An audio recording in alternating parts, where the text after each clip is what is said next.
No. Okay. Can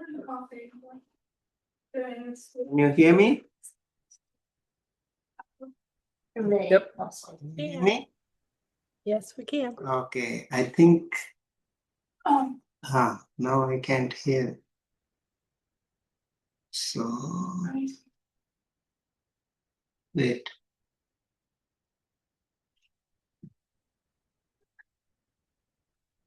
Oh, the speaker, change it to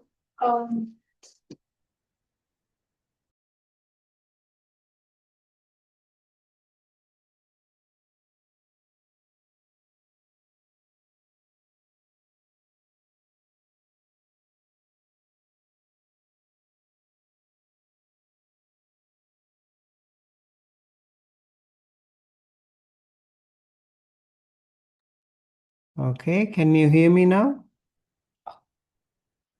Yes. Yes. Yeah, maybe the outcome. Change this speaker. Same system. Speaker. Hello? Can you hear us? Yes. Okay. Yes. Thank you.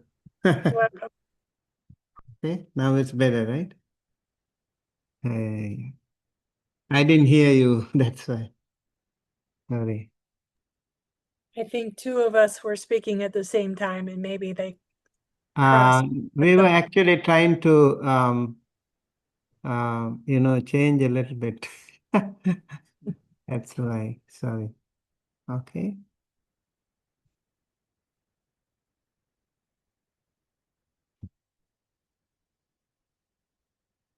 So,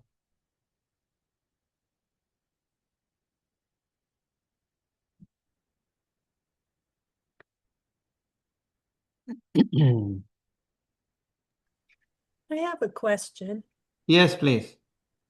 You were talking about the Navayana. Where do we learn more about that? Because this is the first time I'm hearing about that. That's interesting because Kion is talking about that. Okay, I need to read his book, don't I? Yeah. Okay. And probably there are quite a few people talk about Navayana. Maybe you can take a little bit research on this. Yeah, I will do Yeah. that. Yes. Thank Okay, so now let us. Excuse me. I just wanted to let everyone know that this book is actually available on Audible audiobooks. Okay. So if you wanted to listen to it, you can. And I have some credits on Audible if you want me to gift it to you. Just send me your email and I'll send it to you. Wonderful. Thank you. Thank you, John. Really appreciate. Well, if you can, if you want to read faster, Speechify or something is there, right? Which also is a faster reading tool where you can just add the PDF and it will read for you. You can select the speed the way you want, and maybe faster or slower. You can just listen to. Even otherwise, I think by default we also have here speaker, so you can read faster. So please start reading these PDFs, or if you have the voice recording, that will also be okay. So today, now we will turn to our Buddhist perspective on this particular topic, politics. When we return, the Buddhist perspective on politics, I promise it will be a lively and very relevant discussion. So, our objective is to understand how Buddhist principles have influenced political thoughts and governance, both historically and today. So we need to think of it a single objective, like in a statement, to understand how Buddhist principles have influenced political thought and governance, both historically and in contemporary contexts. So let us name our objective clearly to understand how Buddhist principles have influenced political thoughts and governance, both historically and in contemporary context. So the Buddha did not establish a political party, right? He did not write a modern constitution also, or endorse one contemporary political system. He didn't do it.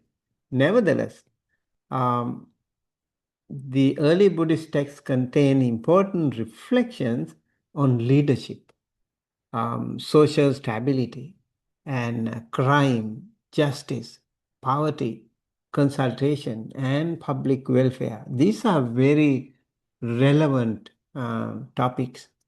We will look at these 10 such reflections today, moving from ancient India to Ashoka, to Southeast Asia, also to modern day Bhutan, and finally to contemporary debates.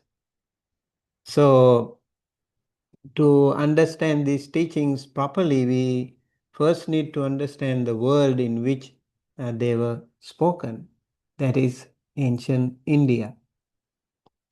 So, the geography, achievements, and social structure, and economy, and also religion. So, the Buddha taught within a specific historical and social world, a fertile reverse civilization, rich in achievement, but structured by a rigid caste hierarchy that Buddhism directly challenged. Buddha was also practicing most of the time by a riverside.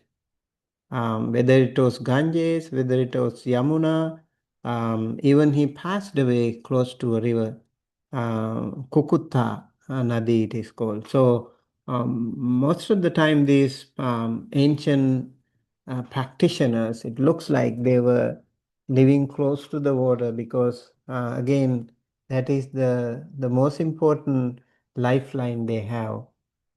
Without water, it's difficult for them to survive. So in Buddhism, we also can see that. Sometimes we have seen Buddha even came in between to bring peace among the warring two nations when they were trying to fight over the water. So the Buddha came in between and bring them into peace.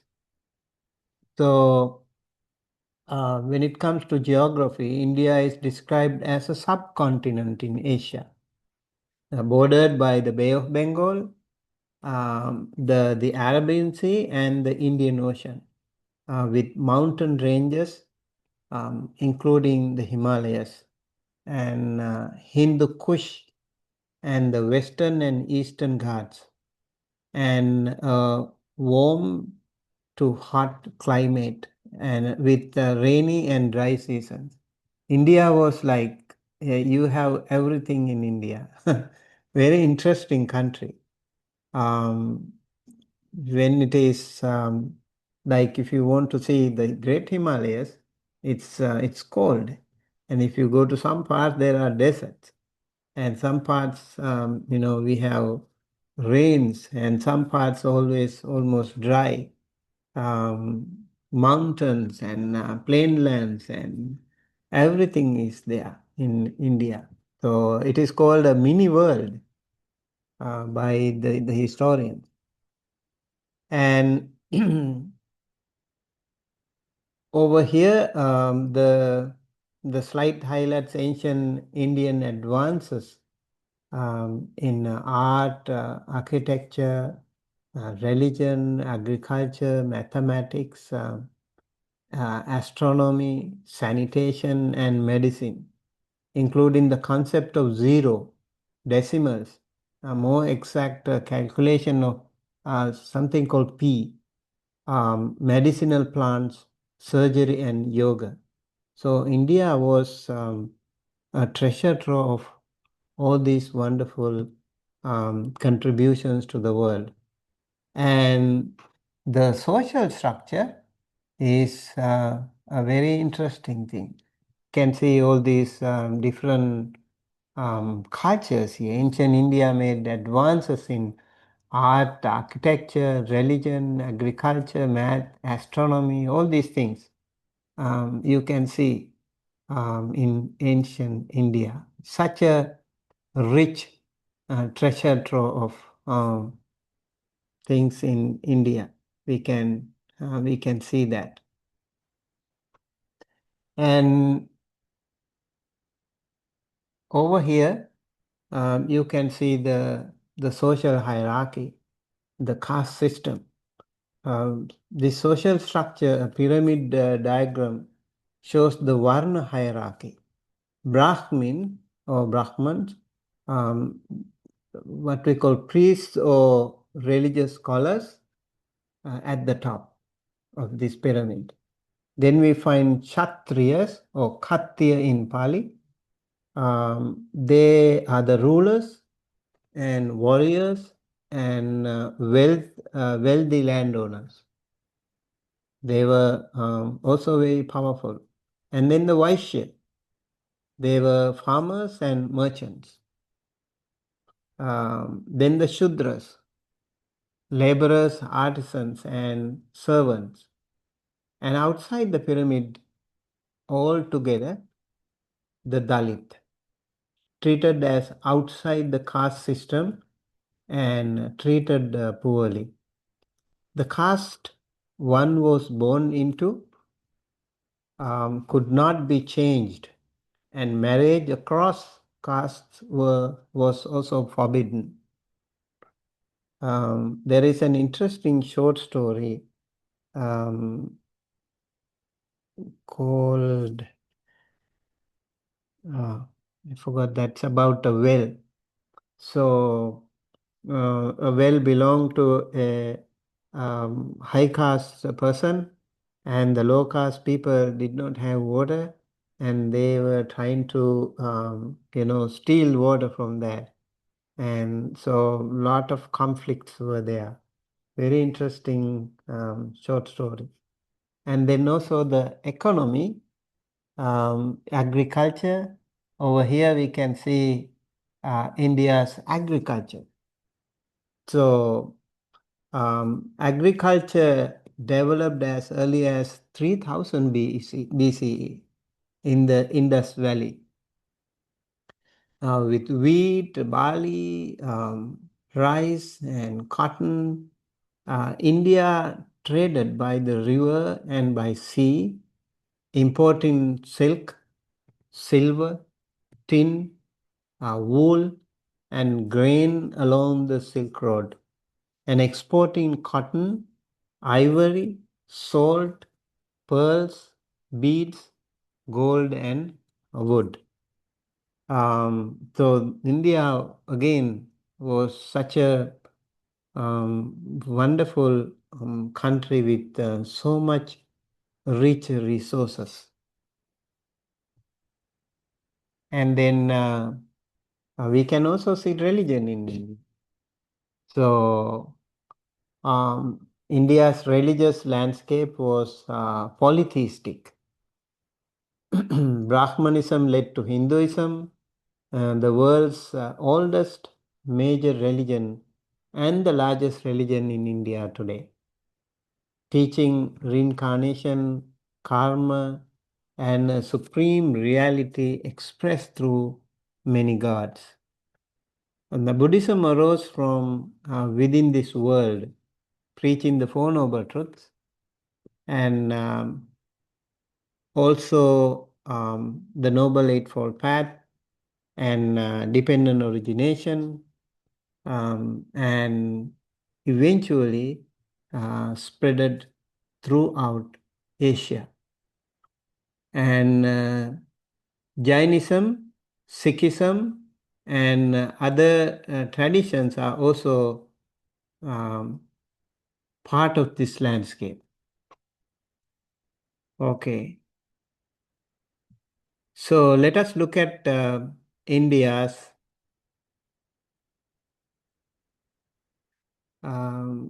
India, into which the Buddha was born in the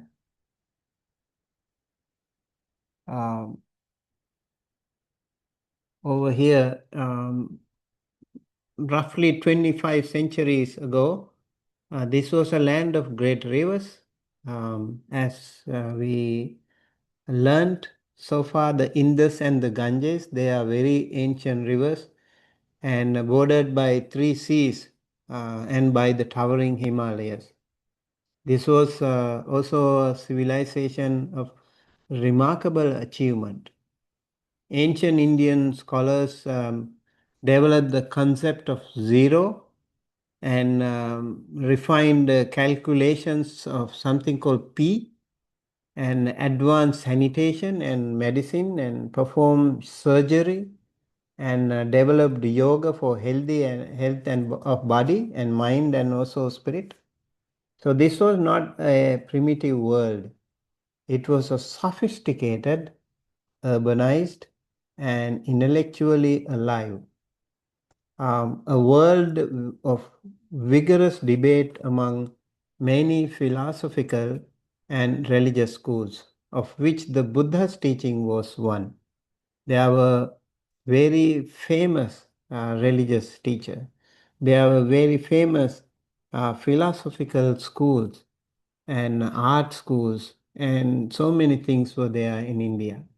But look now at the social structure. Ancient Indian society, shared by Brahmanical religion, was organized into a strict hierarchy. Brahmins at the top as priests and scholars, then Kshatriyas, the rulers and warriors, then Vaishyas, the farmers and merchants, and then Shudras, laborers, and entirely outside this pyramid, a group treated as outcast, denied full participation in society, and assigned the most degrading forms of labor. And this structure could not be changed by merit or effort. Once caste was fixed at birth. That is very unfortunate. So, this is the world the Buddha entered, right? When everything was so fixated. And he entered, and it matters enormously for what follows against this rigid hierarchy. The Buddha taught a radical principle. It was not easy. Buddha had somehow lot of lot of guts, a lot of bravery, lot of courage to go against swim upstream. Recorded across these early texts, we can see how he was valiantly fighting against those social discrimination those days. So the Buddha said in a number of suttas, for example, in Vasita Sutta or Vasala Sutta, and even in Parabhava Sutta, we can see how his revolutionary, very modern, very sophisticated ideas of humanity. He says, Najacha Vasalo Hoti, Najacha Hoti Brahmano, Kammana Vasalo Hoti. Kammana Hoti Brahmano. I want you to take down at least the meaning of it. Not by birth is one low or noble. By conduct, one becomes noble or low. So he did not want to leave people fixated or confined to different caste systems. He wanted even those very low caste people or even outcast people to come out to for education and for social hierarchy. And some of those outcast people, when they become monks and nuns, they were respected even by the highest social hierarchy. So Buddha gave that opportunity. Remember, this was not like in this modern era, but it happened in an age of like 2,500 years ago, predominantly controlled by that fixed system. This is why the Buddha's teaching is so very important in the history. So, very important. The Sangha itself, the monastic community the Buddha founded, admitted people from all different castes, every caste, on equal terms. Once they become a monk, they are equal. Nobody talks about their caste or whatever. They wear the same robe, they shave their head, and once they achieve, any parts, they become Arya. Arya Puggala means if you become Sotapanna, outcast person becomes Sotapanna, you become a noble person, Arya person, Arya Puggala. And even if you are a Brahmin person, and if you have not attained that Sotapanna status or stream enterer status, you still become Anarya person, ignoble person. So Buddha gave priority to those people on the basis of their own spiritual accomplishment, not by birth, but by action. One becomes Brahmin or one become low person. That's very, logically very strong and powerful. And so many Brahmins and other people tried to argue with the Buddha, and eventually they became followers of the Buddha after coming to, arguments with him. So this was a very interesting teaching, revolutionary and very advanced and sophisticated ideology he brought about. So this was a direct, lived challenge to the social order of the day, not through violent revolution. This is also very important. He was completely non-violent. Um, through the simple practice of treating spiritual worth as a matter of conduct, not the birth.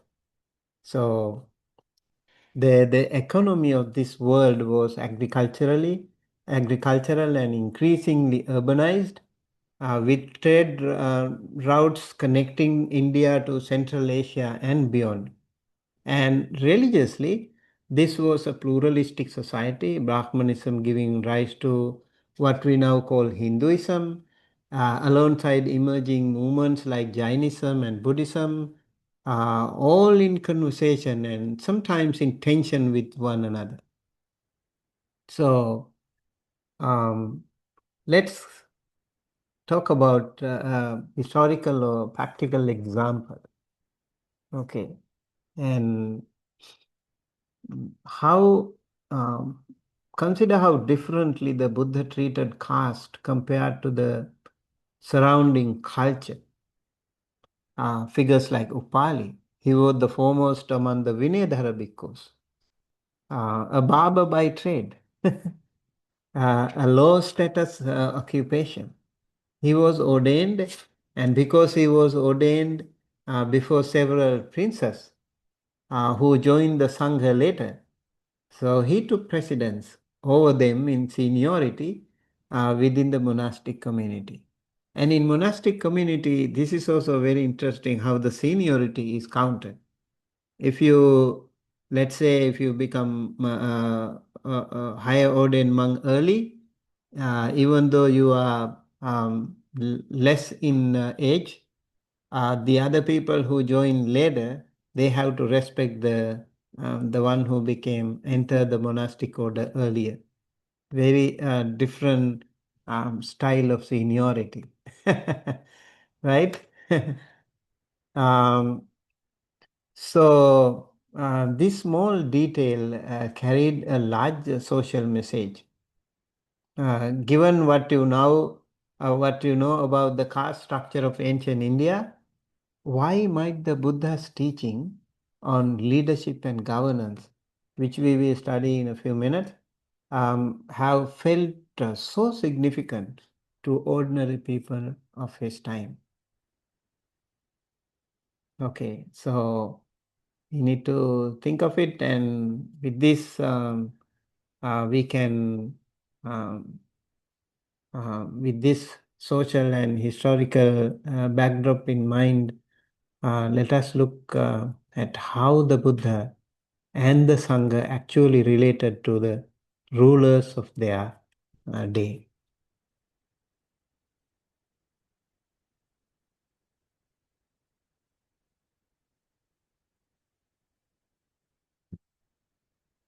Okay, are you familiar with this building?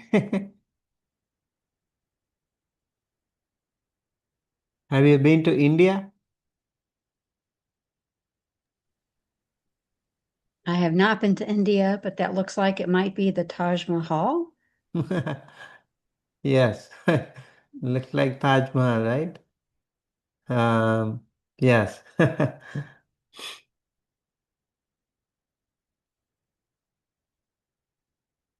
So the um, historical context of Buddhism and politics, and over here, the Buddha and his monastic community engaged directly with the kings and republics of the day, receiving royal patronage while offering ethical counsel in return, a relationship of mutual benefit that also carried risk.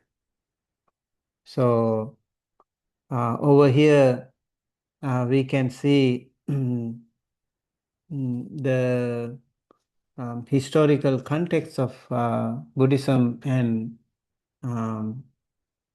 Buddhism and politics.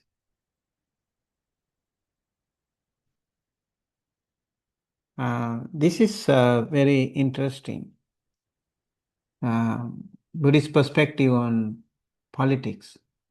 So, Buddhist teachings relevant to politics. Why we can find here some of those very important teachings on governance, uh,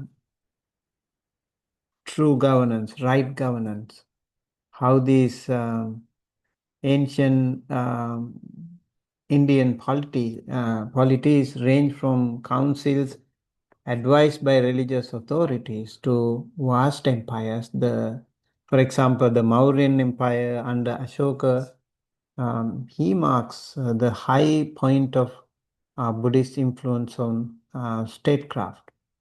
So, um, although these kings they were standing before, like the picture before you saw how those grand palace and peacock nearby and accompanying text explains that rajas ruled with the council of and religious advisors. That power was hereditary. For example, the Mauryan Empire, 322 BC to 182 BCE, conquered much of India to Persia. That King Ashoka spread Buddhism and communicated through edicts carved in stone throughout the empire. Uh, and also the Gupta period, the Gupta Empire also created a prosperous golden age, what we call 320 to 550 CE. So this is very important. And so here we want to talk about the Dasa Rajadhamma, the 10 duties of king. So there are 10 principles, 10 duties. If you want to become a good governor, these 10 duties can be very helpful. And see the three teachings we will learn here. For example, the Dasaraja Dhamma, the Satta Aparihaniya Dhamma, and the broader concepts of moral leadership and righteous governance. So over here we can discuss more the Dasaraja Dhamma, the 10 duties of the king. So, ethical guidelines rooted in Buddhist teaching that outline the principles of righteous and moral leadership. This is very important. If someone wants to become a good, righteous leader, probably these duties can be very helpful. So, the 10 duties, the Satta Parihani Dhammas, and the 7 conditions of welfare, they are all very helpful. So the 10 duties of a king are ethical guidelines rooted in Buddhist teaching. They serve as a blueprint for rulers to govern justly and compassionately. So let us see these Dasaraja Dhammas. So there is a Pali Gatha also actually.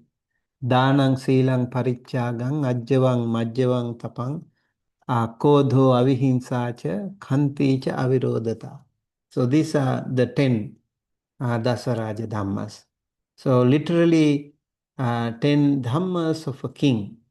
Dasa means 10, Raja means king. So 10 Dhammas of a king is a set of ethical guidelines articulated in the Jataka literature.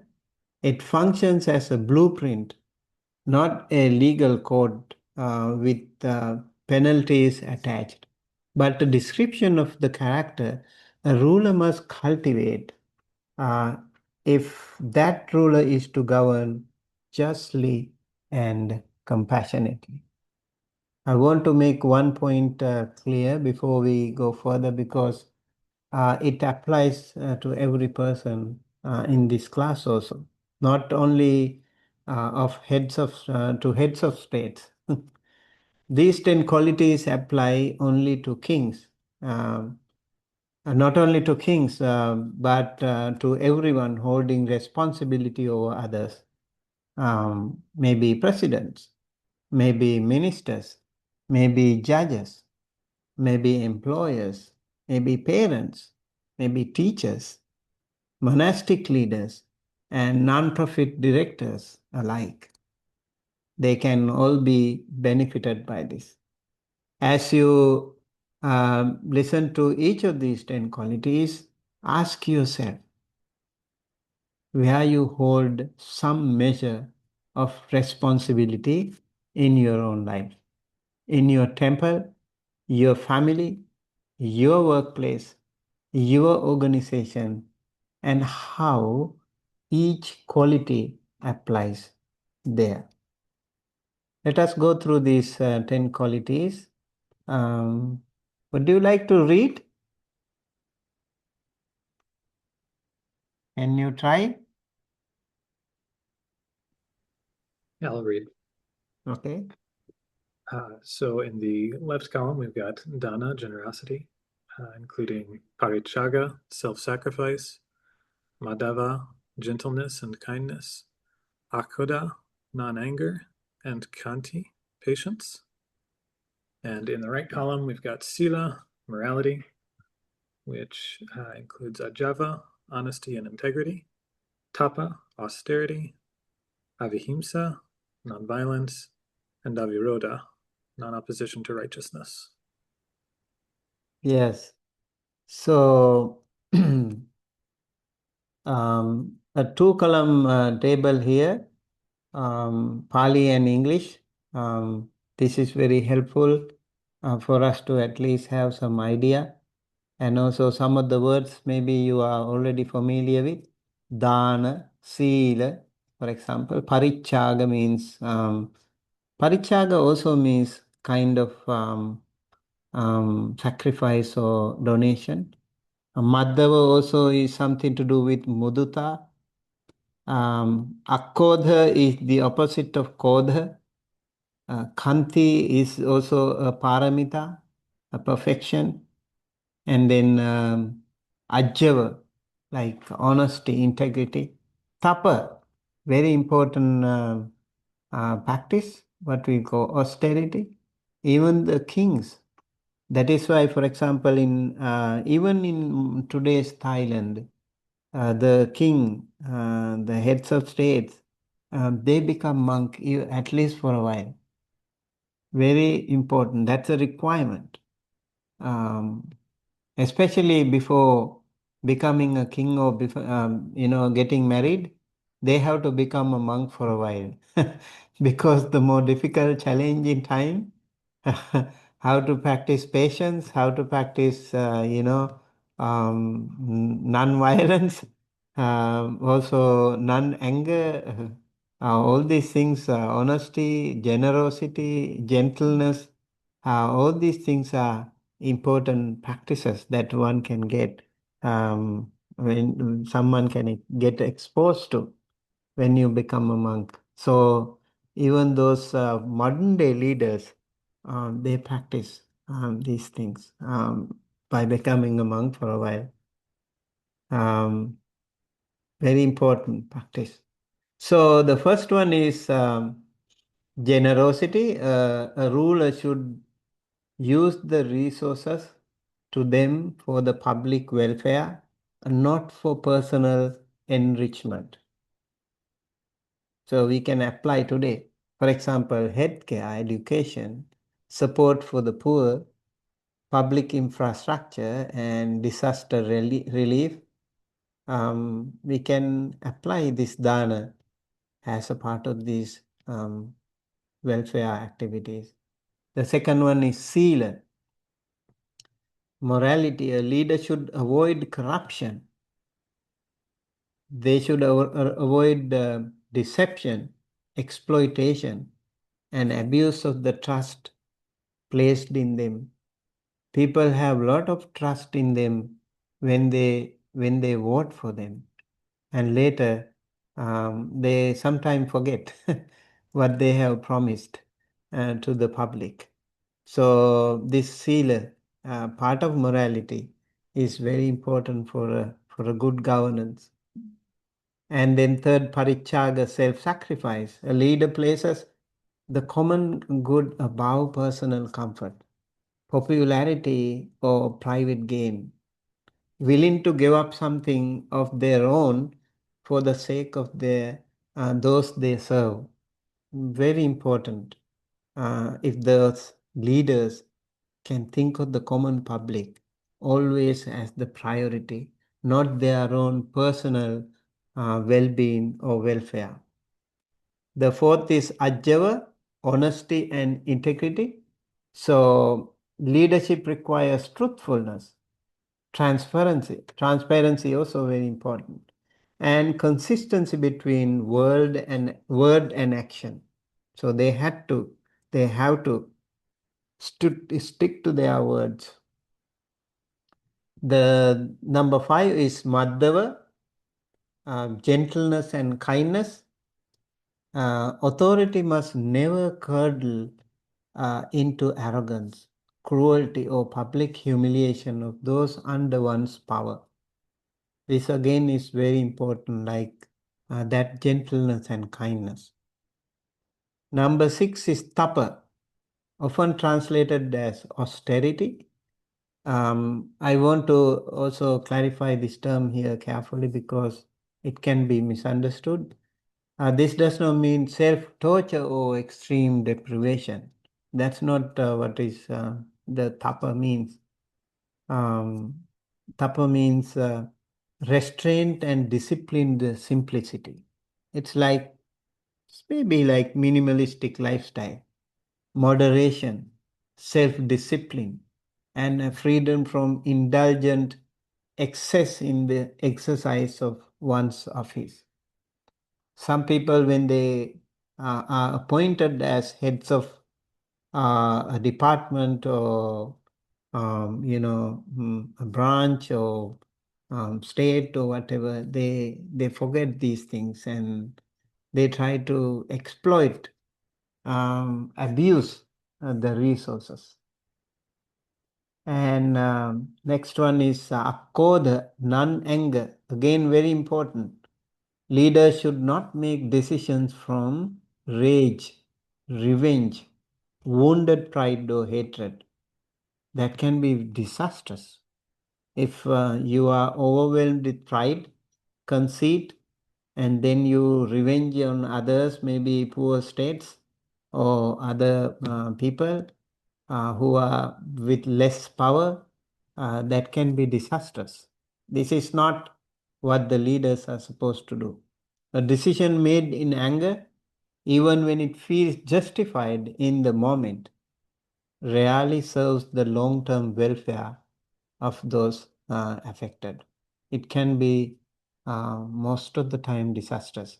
Because because you are angry means you panic, you are not calm, you are not in a position to take a good decision, you are restless.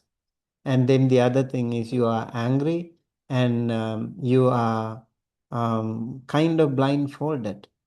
Your ego can also play a very big role in this. So very important for the leaders actually to learn these things if possible.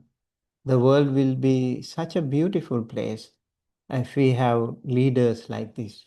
Not only political leaders, religious leaders, community leaders, and all the people who have some responsibility as leaders in um, different department, different capacities, even family, the father, the mother, they could also become wonderful leaders, community leaders, So all these things are really, really important.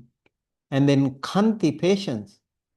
Leadership requires patience with criticism, with negotiation, with disagreement, and with gradual, sometimes frustratingly slow change. Sometimes I I remember like we had a Metta conference recently. I always remember that. Somebody was talking about people come to the temple. Sometimes they even expect, you know, fast track nibbana, fast track enlightenment, something like McDonald or drive-through nibbana. So they want everything to be in a hurry. They don't have patience. So slow change also is something more steady. 10th is avirodha, non-opposition to righteousness. A ruler should govern in harmony with justice, truth, law, and the welfare of the people, not set personal will against what is right. So, taken together, these 10 qualities tell us something important. In Buddhist political ethics, leadership is not ownership, leadership is responsibility. Okay, let us reflect together before moving on. These Dasaraja Dharmas are really, really powerful lessons to all of us.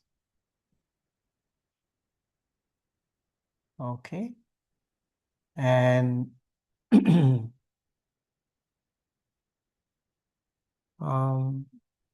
can you please read this? Absolutely. The Dasaraja Dharma, 10 Duties of a King. These duties emphasize the importance of a ruler being virtuous, selfless, and dedicated to the welfare of their subjects. By adhering to these principles, a ruler can create a just and prosperous society, fostering trust and respect among the people. The Dasaraja Dharma underscores the belief that true leadership is not merely about power and control, but about serving the greater good with compassion and wisdom.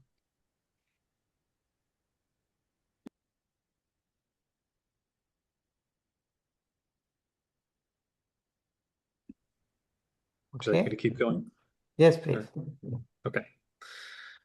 In the Chakravarti Sihananda Sutta, the Buddha said that immorality and crime, such as theft, falsehood, violence, hatred, and cruelty, could arise from poverty. Kings and governments may try to suppress crime through punishment, but it is futile to eradicate crimes through force. In the Kuttadanta Sutta, the Buddha suggested economic development instead of force to reduce crime. The government should use the country's resources to improve the economic conditions of the country.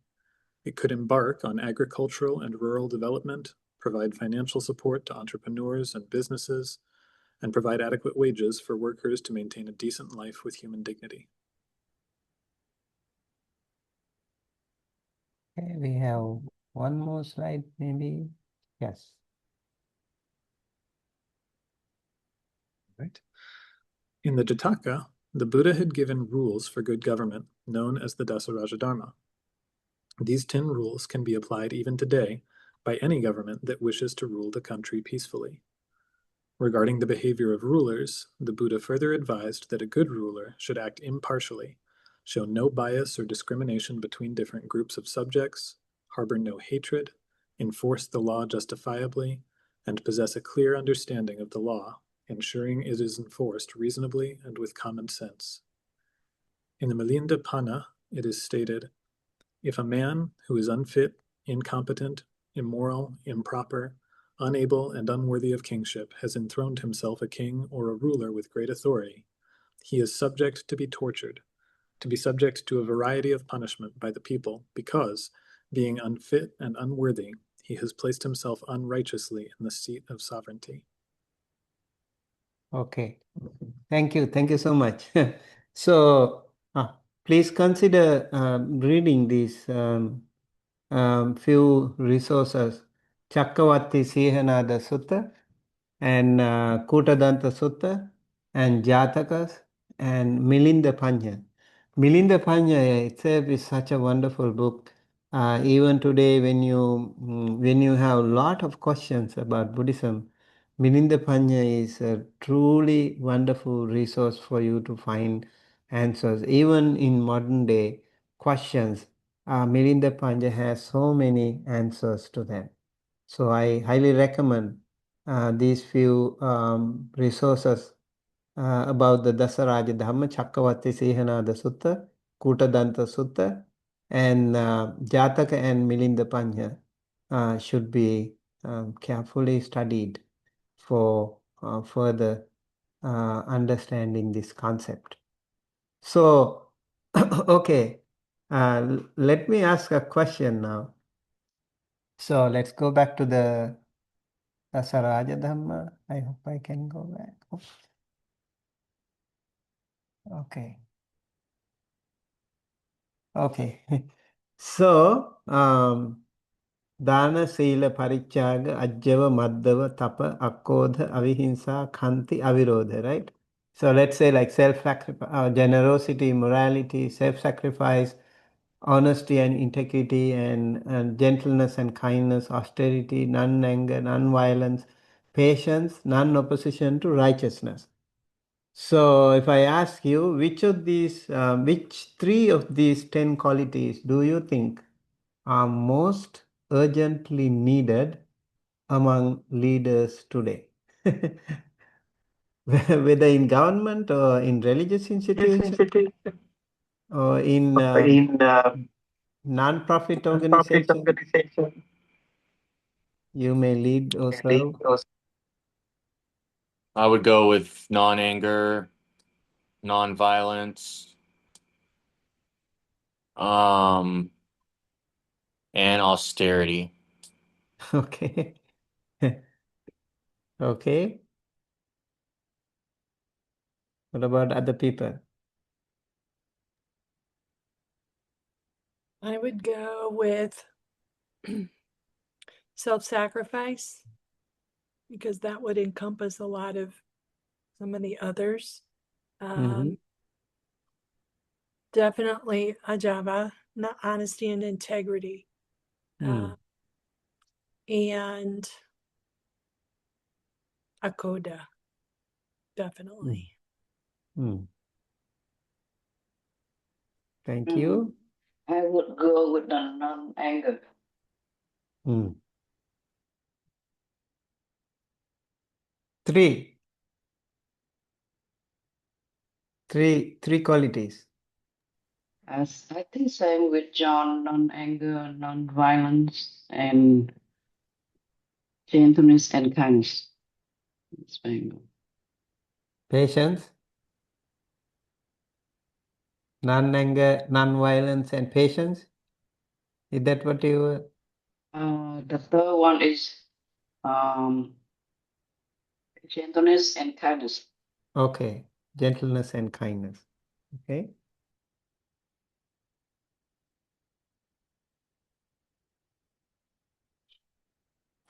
I think first is honesty and integrity. Mm. Second, non-violence. Mm. Third, non-opposition to the righteousness. Mm.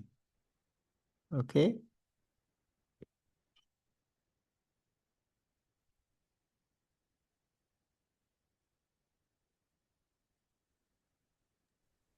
I think I would have to say honesty, integrity, or Mhm. honesty and integrity, patience, because I think that's very important for the long game.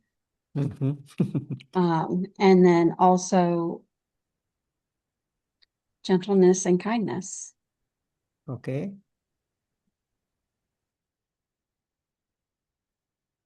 Okay.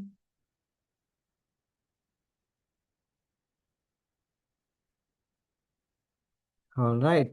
So thank you so much for your opinion, and hopefully you can also apply these things in your own life, right? So that you can become a better leader in your own small, group, in your own maybe family, community, in your office, school, university, wherever you are, you can become a wonderful, exemplary leader.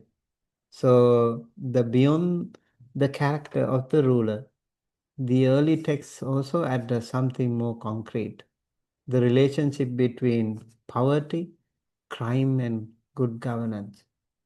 So let us look at how these suttas speak directly about that.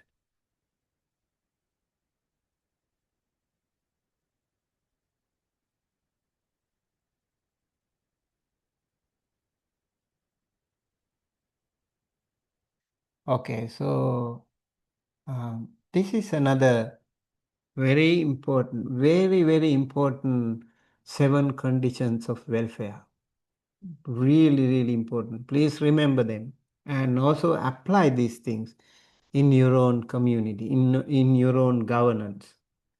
Can somebody please read these things? 7 conditions of welfare. Satta aparihaniya dhamma, according to Diganikaya Mahaparinibbana Sutta.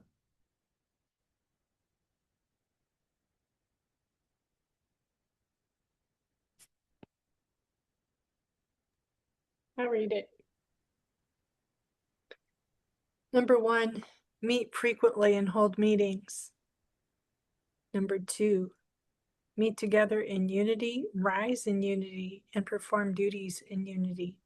Number 3, enact nothing that has not been enacted, abrogate nothing that has been already been enacted, and act according to established Vajrayan principles.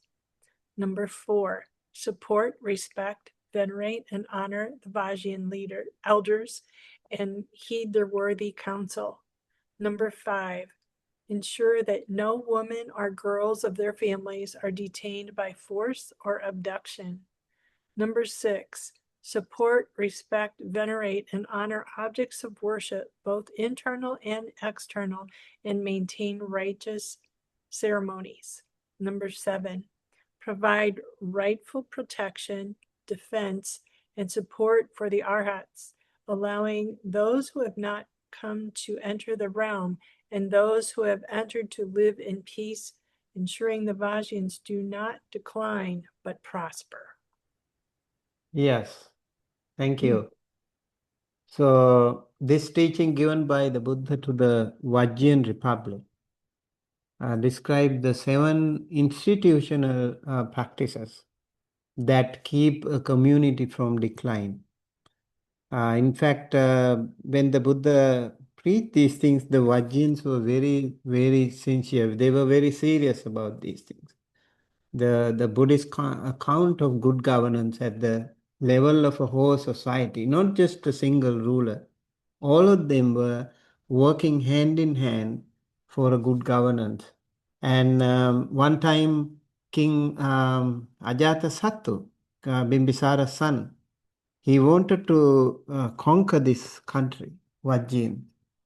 And then he actually sent one of his ministers, Sunidha Vasakara, to the Buddha, for blessing and also for his own opinion, if that is a good idea to conquer. Then Buddha asked Venerable Ananda, his personal attendant, if Vajjayans are still practicing these 7 conditions of welfare. Venerable Ananda said yes. Then the Buddha said, as long as they practice these wonderful dharmas, conditions of welfare, no one can conquer them. So their unity, togetherness was the key for their own defense. So these 7 conditions drawn from the Buddha's teaching to the Vajrayan confederacy in the Mahaparinibbana Sutta. This is Digha Nikaya 16. Very important.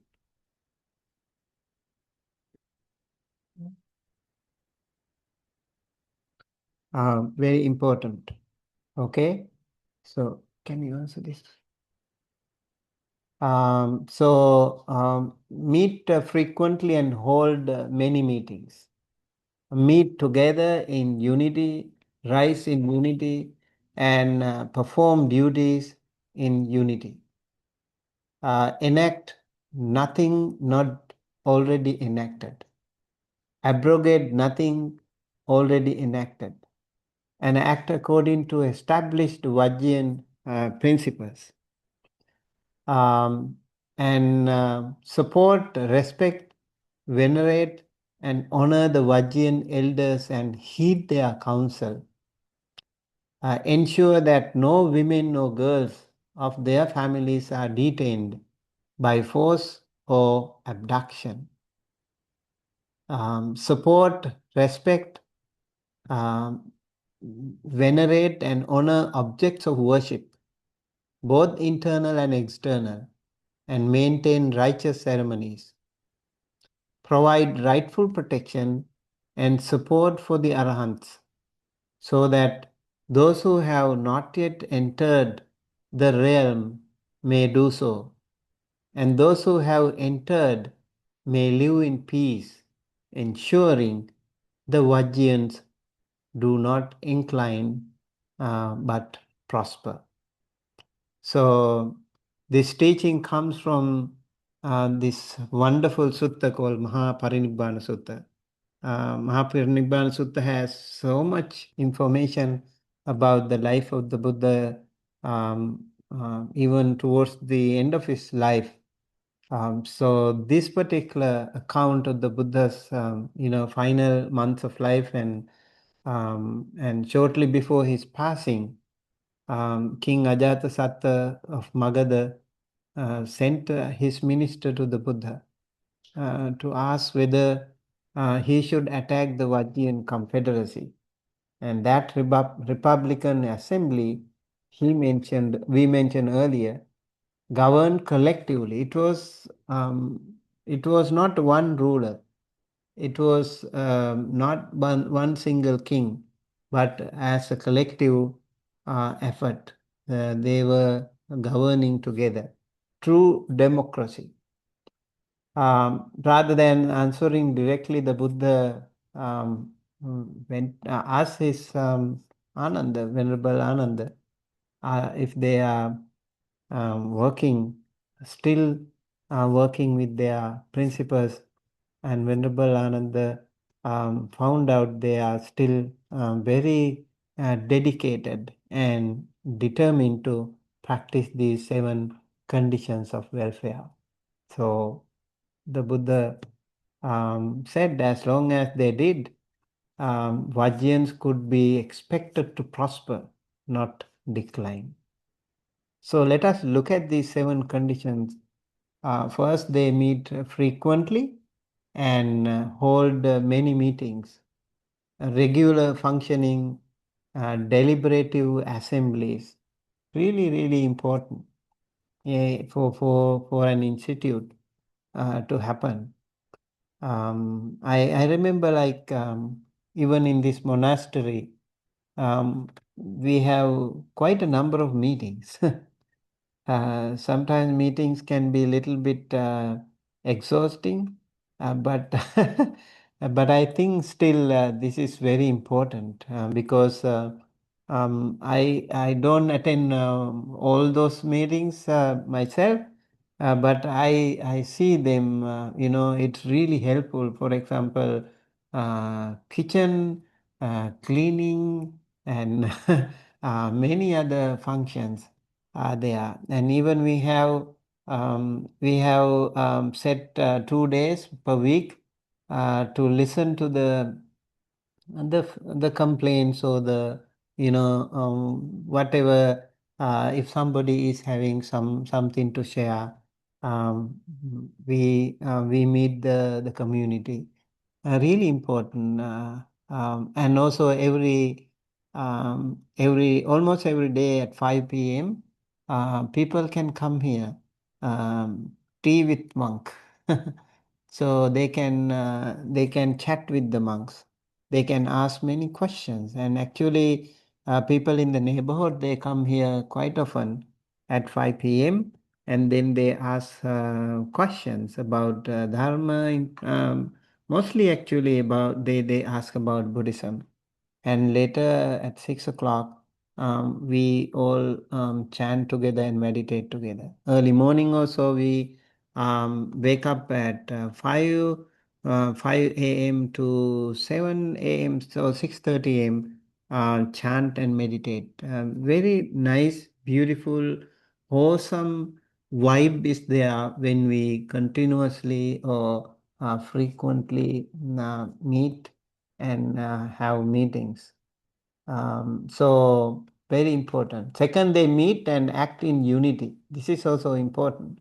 Sometimes you you meet and always fighting, arguments, right? So this meeting should be in unity. Not that everyone agrees on everything, but that disagreement does not paralyze their capacity to gather and act together. Very important. Third, they respect established procedures and law, not enacting arbitrary new rules or abolishing settled ones on a whim. Very important to respect those what we call old is gold. Some of those old, customs, maybe rules, maybe our parents, our forefathers, they have been preserving those rules. Sometimes it may look like out of fashion, but the wisdom they have been carrying, we have to respect them. They should be something why they have been preserving these things. Number 4, they honor their elders and heed wise counsel. Very important again, valuing experience and um, institutional memory. Number 5, they protect women and girls from abduction and coercion. Very, very important. A concrete measure for society is basic decency and safety. Really important. If the women feel safe, that society is a really, really good society. Sixth, they maintain their religious and cultural institutions with respect. And number seven, they protect and support those pursuing the spiritual life, ensuring that both those seeking the path and those who have found it can live in peace within their society. Notice how contemporary this list feels. Functioning institutions, right? The capacity to disagree without collapse. You probably can have arguments, but you still work together in harmony at the end of the day.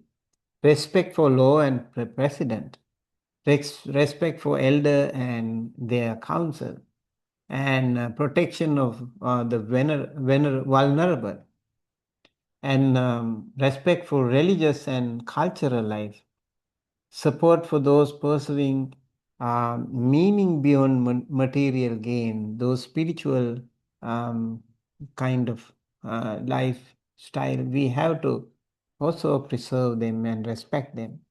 This is a remarkably durable checklist for the health of any community.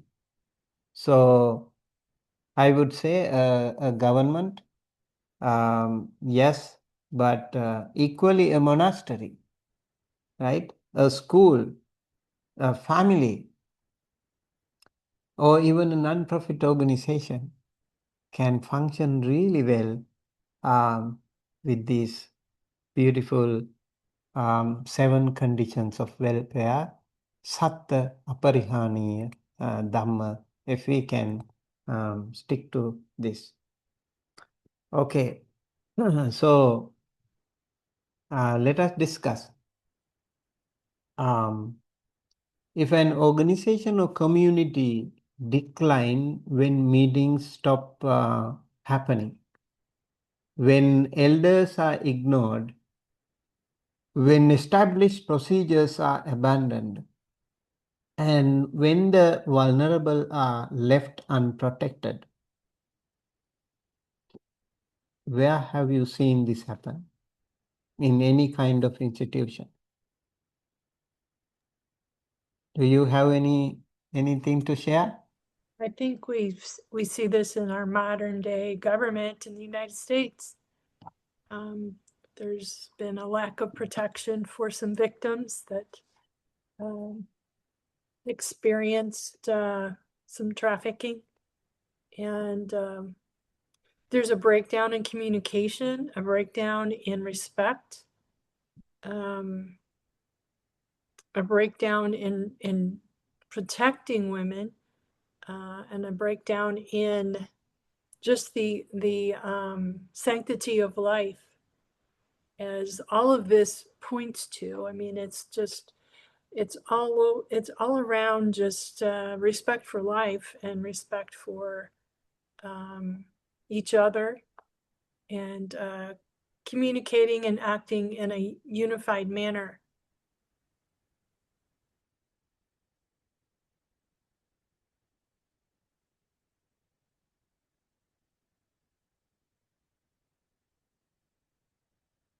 Yes.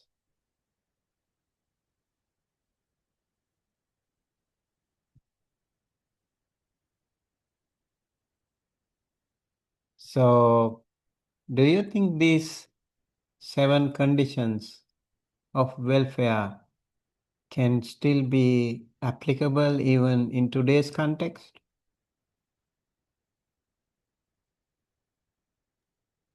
I believe they can.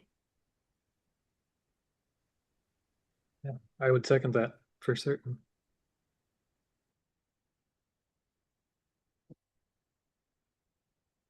Mm-hmm. So, maybe you also can start with your own university, school, office, right? And even family, I think, because most of the family is actually really because of maybe the smartphone, so they kind of lack of having these regular meetings and talking with each other, having peaceful communications. I think this is a really important thing. If we can apply these things, rethink, reconsider how important it is to have these things in us. So organization, yes. Venerable, years ago, when I was a manager, I had to find a way to help bring hope to my team, because the people around them that they relied on to do their jobs weren't doing their jobs. So, and I said, well, you have to start from within. And so we created something like this. And it was about transparency, trust, communication, about starting with yourself. And they took it to heart. All these managers took it to heart, and they actually took it to their teams. And not only did they take it to their teams at work, they took it home, and they were using it at home and found, wow, this system really works. This is something we should live by. And so I think that if we do something like this in a group setting, that be aware that be ready for it to spread, because people really take it to heart, and it's something that's so needed right now. People are looking for hope. I certainly agree. I think the recently concluded peace walk was such a good example. How people were rallying around Venerable Panyakar with so much hope for peace. They were desperately in need of peace. Really important, I think. So we as organizations, temples, families, maybe we should listen to these things and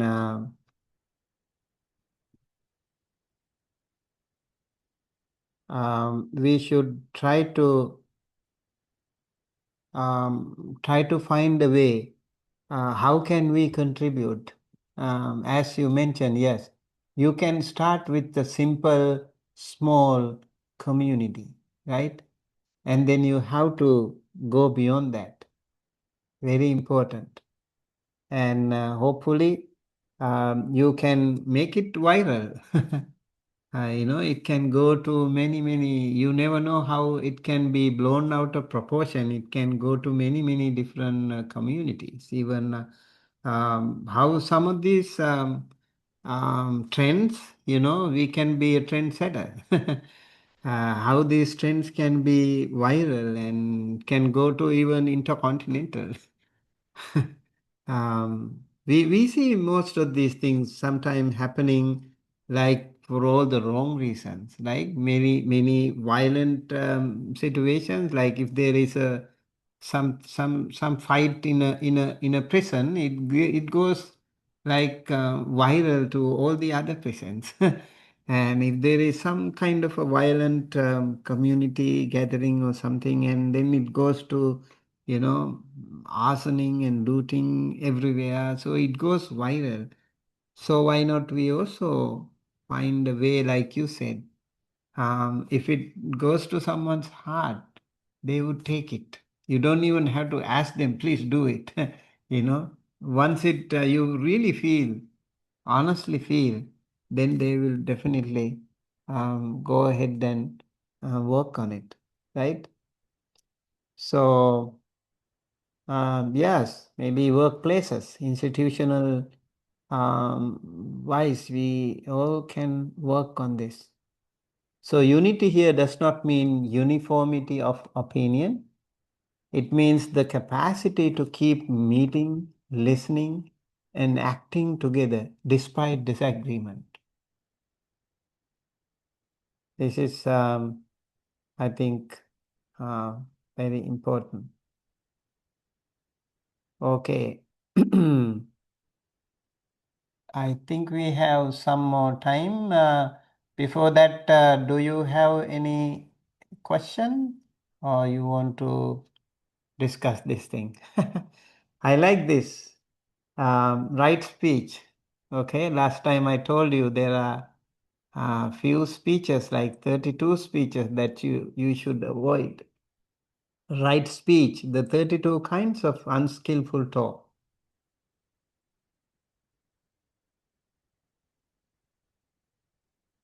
So the problem the Buddha identified, is not the topic of conversation itself, but idle, obsessive, or harmful engagement with it. So this maps directly onto political gossip and social media today. Any of you like to read this? 32 kinds of unskillful speech.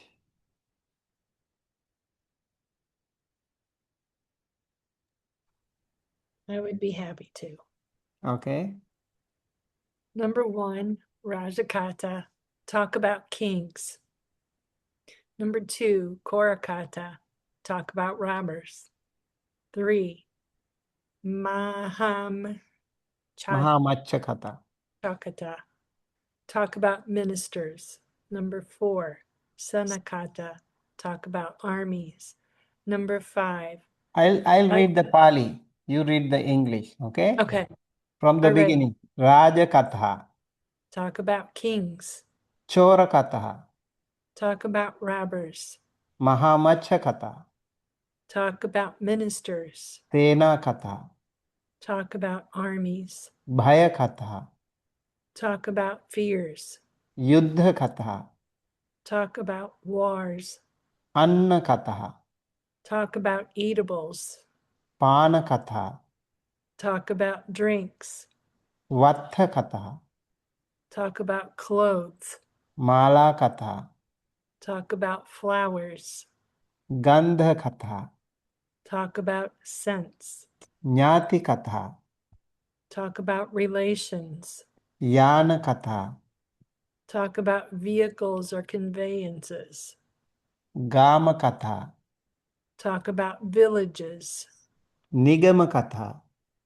Talk about hamlets. Nagaralankara. Talk about towns. Janapadakatha. Talk about states. Itthikatha. Talk about women. Surakatha. Talk about deities. Surakatha. Talk about intoxicants. Visikakatha. Gossip at the street corner. And Kumbhattanakatha. gossip at the well.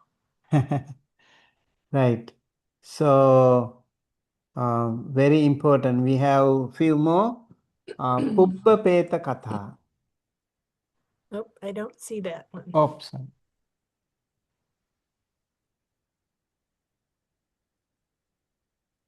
Okay.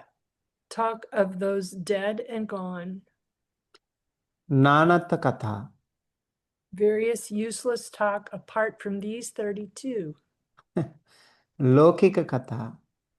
Talk about the beginning of the world. Samuddhika katha. Talk about the ocean. Sasavata katha. Saswata katha. Ditti katha. Talk about eternal soul after death. Uchcheda ditti katha. Talk about annihilation of soul after death. Buddhi katha. Talking about others' property. Hani katha. Talking about others' debacle or less fortune. Panchakama sukha katha. Talking about various sensuous pleasures. Atta kilamathanu yogi katha.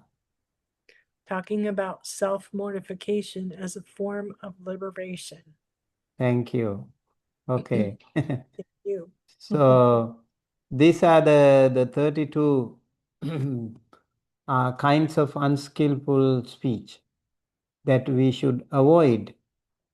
This list may look like strange at first, but talk about kings, robbers, armies, food, right? Clothing, gossip at the well. Why would the Buddha single out these ordinary topics? Let me clarify what is actually being criticized here, because it is easy to misread this list. Not every discussion of kings, ministers, wars, cities, states, or public affairs is automatically unwholesome. Not all of them. The problem the Buddha points to is not the topic, it is the quality of engagement with the topic. Okay?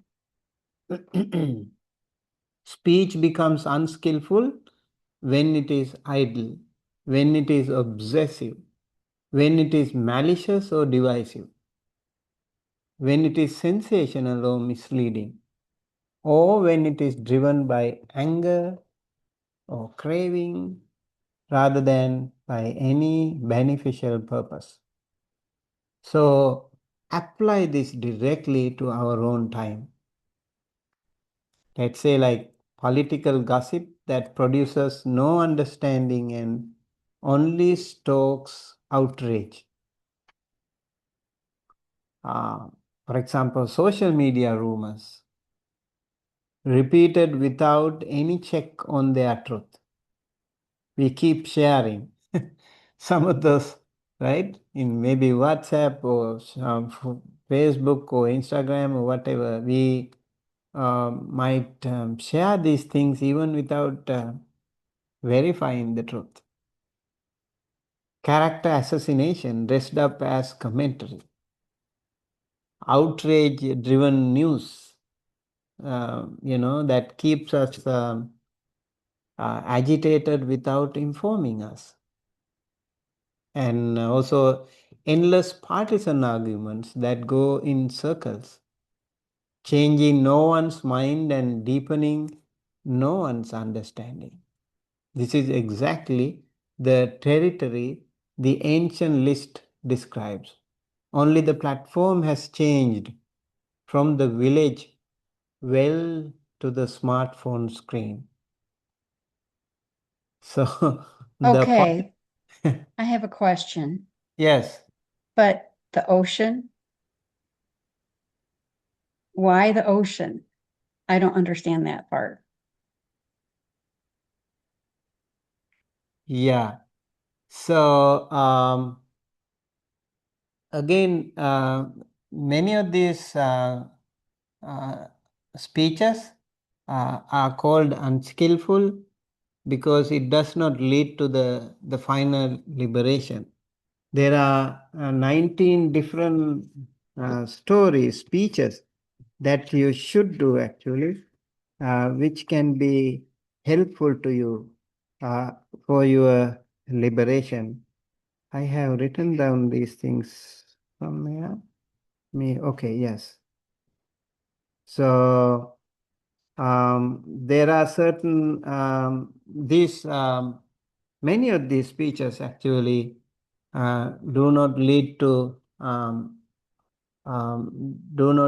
any meaningful outcome, especially as we say endless partisan arguments and like continuous um, like speeches without any um, meaningful outcome. Even if we talk about the oceans, for example, all these kathas, all these stories about all these different things, including the ocean, as you said, that could be meaningful, but that could also be meaningless. But most of the time, it is said we should avoid these speeches when you are about to go to a retreat, for example. Okay, you want to practice or you want to practice in a monastery, or you want to do something more meaningful, maybe like even let's say like students, or you have some task ahead with you and you are spending most of your time engaged in these unnecessary stories. So these are just symbolically suggesting us that we should be skillful in maintaining our speech. That is the idea here. So the positive counterpart to this list is the right speech. No one part of the noble, so that is right speech is, we know it is part of the Noble Eightfold Path. And speech that is truthful, beneficial, timely, gentle, and motivated by goodwill. So this gives us a practical test we can apply to our own political conversation, online or off. So before I speak or post, is this true? Is this beneficial? Is this the right time? Is it said without goodwill rather than to wound?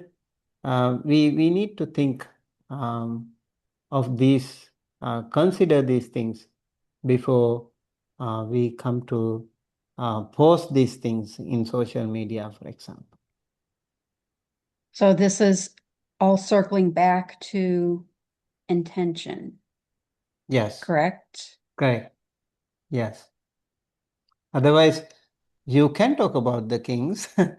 There could be like very helpful, maybe a lesson that we can learn from. Maybe we can appreciate some things, and also depending on the meeting content, we can talk about these things. But yes, the outcome or what you are engaged in right now, these can be very viral. People like to talk about these things, and if you can maintain, if you can focus on your task that is ahead of you, then you have to avoid many of these unnecessary talks.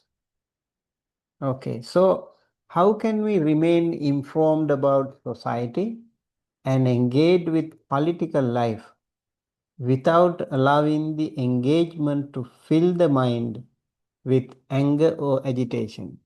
That is my question to you before we wind up today. Let's Can you talk about, repeat that question?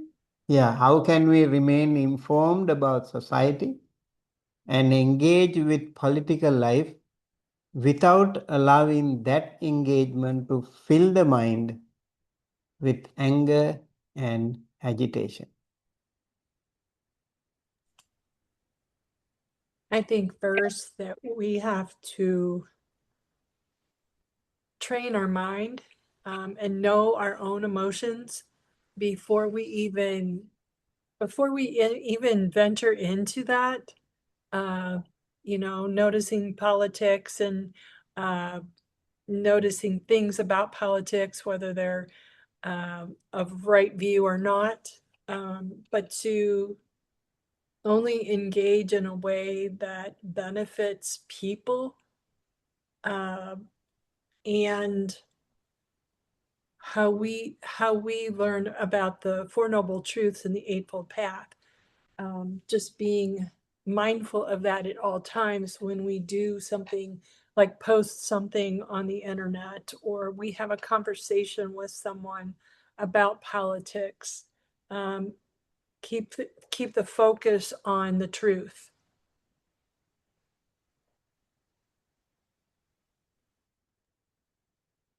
My answer to that question would be to vote. Tomorrow's voting day in Missouri, so vote. You use your privilege and your right. Yeah, Yes. I think if I could dovetail on that, Sage, I think one thing that's helpful is to remain focused on what is within sort of your own sphere of control. What can you do, rather than just getting wrapped up in the situation that you may not be able to exercise any control or influence over. And the other thing that came to mind for me was also trying to approach these subjects first with a desire to understand the motivations of those involved, rather than going in with sort of the prejudgment that they are that if there is an other side to the issue, that side is necessarily acting maliciously or whatever it might be.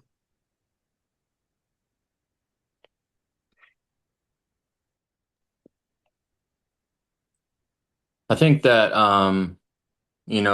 like intentions are the most important, especially whenever we do talk about politics, and we should definitely like be patient and think about like what we're going to say and think about like why we're going to say it. Because like a lot of times, all of us, no matter what our political views are, we tend to like defend our views instead of trying to help necessarily, and we're convinced that we're right about stuff, and the other side is convinced that they're right, and it creates this friction.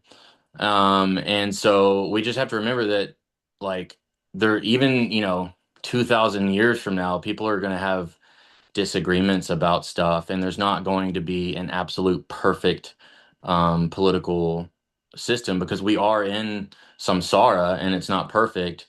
So we have to just do our best and have good intentions. But at the end of the day, if we're not sleeping at night, um, we're not really putting our mental health first, which we should be. And we need to go back to the basics and look at the Buddhist teachings. And when we do that, it'll start calming us down. No matter what your views are, you go back to the teachings, it'll start calming you down and realizing that like the anger and the disagreements and getting excited and all that stuff is just not part of it. It's not part of helping, and we just have to really let it go at the end of the day, because it's a lot of it's just conventional truths. It's not ultimate truths.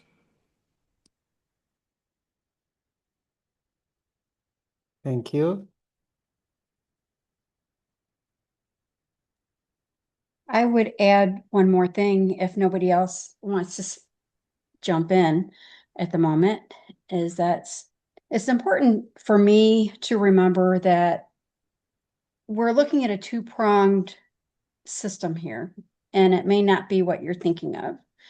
One is politics is a business, and it's a big business with big personalities and some small personalities and people in between that are running for office and things of that nature. The second prong to that is the actual work of governance.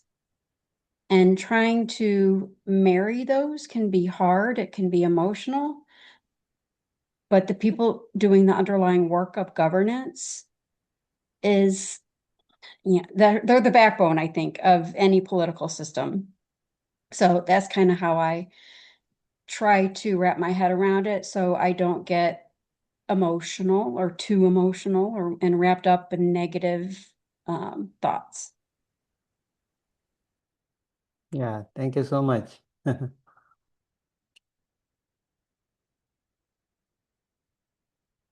Anyone wants to say something? Or should we wrap it up? Yeah, so this is important, right? Limiting time spent on outrage-driven news or social media feeds, and choosing sources that inform rather than inflame. Very important. And especially in social media, we see this happening all the time. And this is very important, like pausing.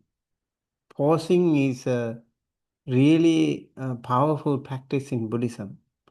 Remember Angulimala story. Buddha asked Angulimala to pause.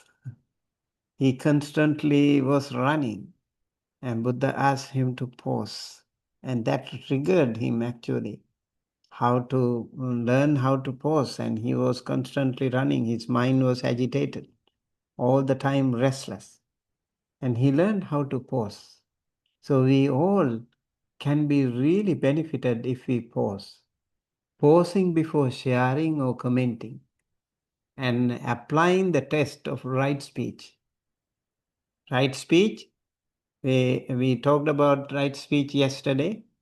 No musawada, no false speech, and no pisuna no slandering, no divisive speech, and no parusavacha, no harsh words, and no sampappalapa, no frivolous speech, meaningless frivolous speech.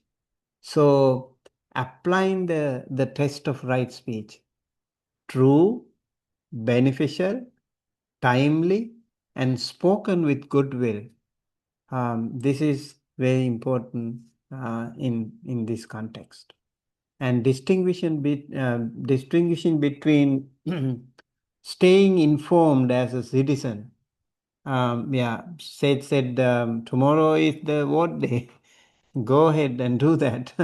That's important. So, staying informed as a citizen and compulsively consuming political content as a form of distraction or even entertainment. So, having examined this ethical vocabulary of Buddhist political thought, we would like to also remind you the duties of a ruler, a good governance, and also some of those qualities that we can apply. I just, discuss here only a few topics. We have more things to cover up actually. So you can please take a look at the PowerPoint, the slideshow that I sent, so that can be beneficial to you later on, and maybe you can also read some of those suttas and the books, which can enhance more in-depth knowledge about this later on. And so with that, we conclude day number 4. It was intense. So you have a week to breathe, pause, and also take a look at some of the discussion. I have started another discussion forum. Please feel free to say something. I don't want to actually give you so much, but also we need to engage. I really appreciate many of you who have responded to the forum of Shramana movement, and we have another small chat again. Please go to check your Moodle and respond to that. So with that, we conclude today's session, and thank you everyone for joining us with the good intention to learn more about the culture, the historical background of Buddhist culture. Looks like we have discussed so many things, right? Already. So hopefully you will be able to digest these things over the next couple of weeks or so. And please feel free to grab some of those PDFs. If you like, you can also order some of those books. And or else, as I think John or Tom said, you have the voice rec. Yeah, actually, I'm glad you said that because it reminded me, not only is this book on there, but also, you might consider having me gift you this book because this audiobook is on Audible too, and it's a big Oh, book. wonderful. This is And Bhikkhu it's Bodhi's book, normally, right? yeah, it's in the Buddha's words. Right. That's That's a wonderful. lovely book. Thank Um, you. And normally it's pretty expensive, but I have Mhm. like an Audible account and I've had it for years and I get a book every month and I actually only get a new book like every 3 months. So I Hmm. have like 7 credits. So Wonderful. if each of you want to get a copy of any book, really, just let me know what book you want and your email and I can gift it to you. But that's probably a good one to get You can because also get it's that for free on the MABA website. They have it in a PDF form on the MABA website. Hmm. Or if But you I go think John under, was talking about the audio books. yeah, Mhm. he's talking about audiobooks. Mine is a printed PDF on Okay. MABA. Yeah. Okay. Yeah, please share your information with John. Maybe in the WhatsApp group we can discuss more about that. And thank you so much. And take a look at MABA website too for more information. And okay, we'll take a picture before we call it today. And